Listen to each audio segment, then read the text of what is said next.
China reaches a deal to set up a spy base in Cuba, about 100 miles from Florida, to collect intelligence on the U.S. That's according to the Wall Street Journal Thursday.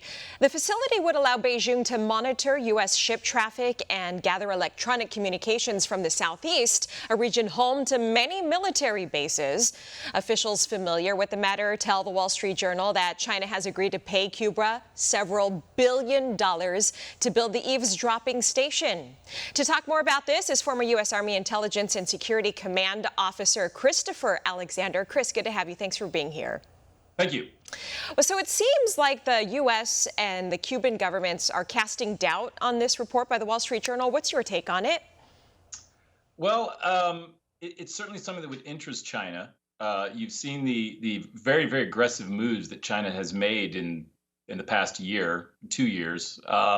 I wouldn't be surprised if it's A, a negotiating tactic, and B, it's something that the Chinese would be happy to have. But certainly announcing it has sent a very clear message to Washington, D.C. from Beijing. Right. And National Security Council spokesman John Kirby said that they're monitoring this closely. They'll take steps to counter it. What do you think? Would this be a national security threat to us here at home? I think it could be. I think the issue here is it's sort of a new Cold War starting up. You know, what happened in a place like Somalia, for example, is we would go in and offer to build an airport for the Somalians, and then the Soviets would come in and say, how much can we pay you not to build it?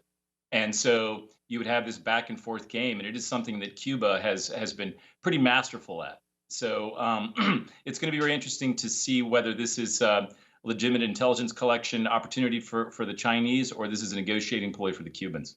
And then why might China possibly be doing this now?